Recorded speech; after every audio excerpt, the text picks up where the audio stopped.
नाटक रेडी है बेटिया रानी पटना की तरफ से। नाटक पंचम वेद आइए प्रस्तुत है, शुरू किया जाए।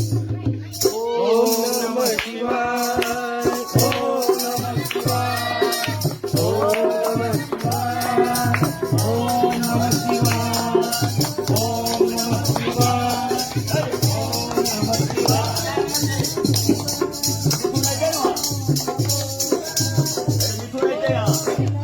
सागर नहीं लागलं।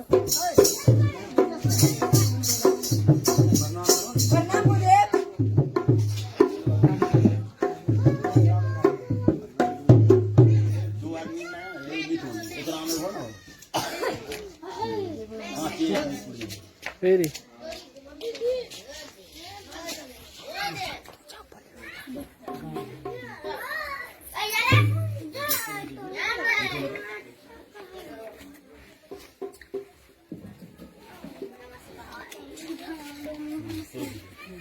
हो गया है। चलो आप जो कुछ सीखा है उसका अभ्यास करो। ये नवीन प्रयोग है, इसमें तनिक भी चूक नहीं होनी चाहिए।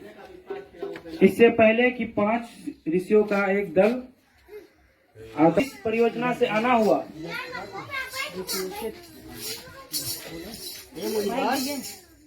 जब से आपने नाट्यशास्त्र की रचना की है, हमारे हृदय में कई प्रकार के प्रश्न उठ रहे हैं। हम उसी के उत्तर के लिए आपके पास आए हैं। पूछे, संकोच ना करें। गुरुदेव, नाट्यशास्त्र की उत्पत्ति कैसे हुई? इसका उद्देश्य क्या है? आपने बहुत अच्छा प्रश्न किया है। यह प्रश्न केवल नाटक को नहीं बल्कि जीवन के सार को समझने का माध्यम है।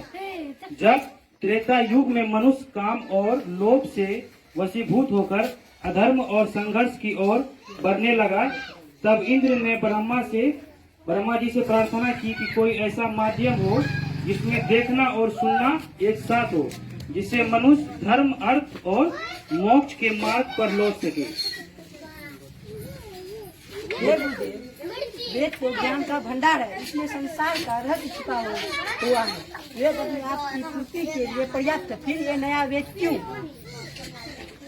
इसलिए कि हम समस्त जन के लिए सुलभ हो, सामान्य जन को नाटक के माध्यम से शिक्षा के मार्ग पर, धर्म के मार्ग पर ले जाया जा सके।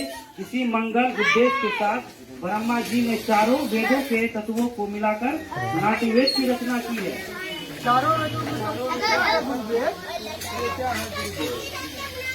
मैं ये जो पाठ सुन रहे हैं आप, ब्रह्मा जी ने इसे ऋग्वेद से लिया है। इस सुंदर गान का आधार सामवेद है। यजुर्वेद से अभिनय और अर्थवेद से रस लिया गया है। चारों वेदों के अंगों को लेकर नाट्य शास्त्र की उत्पत्ति हुई है।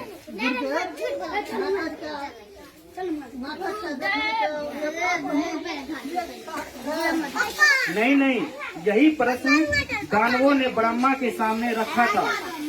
तब ब्रह्मा जी ने उत्तर दिया था कि नाट्य शास्त्र तो सबके लिए है। ये देवताओं, दानवों और मनुष्य के समस्त शुभ अशुभ कर्मों को दिखलाने वाला है। नाटक तो दुख से, थकावट से तथा शोक से पीड़ित लोगों को आराम देने वाला होता है। इसमें तो सारे रस, भाव, शास्त्रों, शिल्पों और कार्यों का समावेश है। ऐसा कोई ज्ञान नहीं, ऐसा कोई कार्य नहीं जो नाट्य में ना दिखे।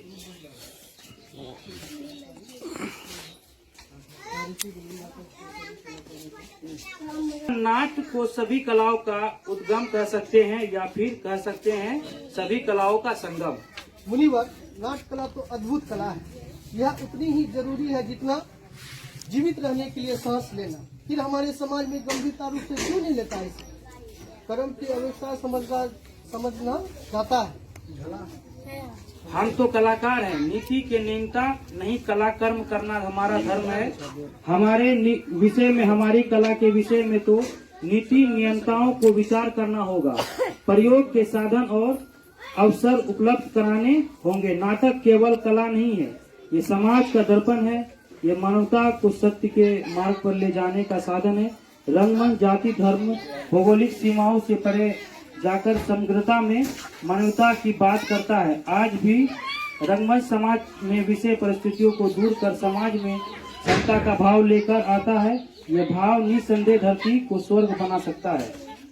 निसंदेह मुनिवर खुला विभिन्न समाज तो पशुओं का समाज होता है। इसी आशा और अपेक्षा के साथ कि समाज कला और कलाकारों को वह स्थान दे जिसके वे अधिकारी हैं, मैंने नाट्य शास्त्र को पंचम वेद कहकर पुकारा है।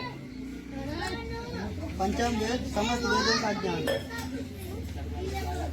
ऋषिगण, मेरे रंगकर्मी पुत्र आपके स्वागत के लिए अपनी प्रस्तुति कर अपनी प्रतीक्षा कर रहे हैं, इसलिए चलकर नाटक का आनंद लीजिए। विधि हो इस राष्ट्र की आशा सभी की पूर्ण दृष्टि व आनंद की जगह में सदा संपूर्ण हो। धरती सदा फूले भले, ऊपर विमल आकाश हो। सज्जन रहे निर्भय सदा व दुर्जनों का नाश हो। ओम नमः शिवाय। ओम नमः शिवाय।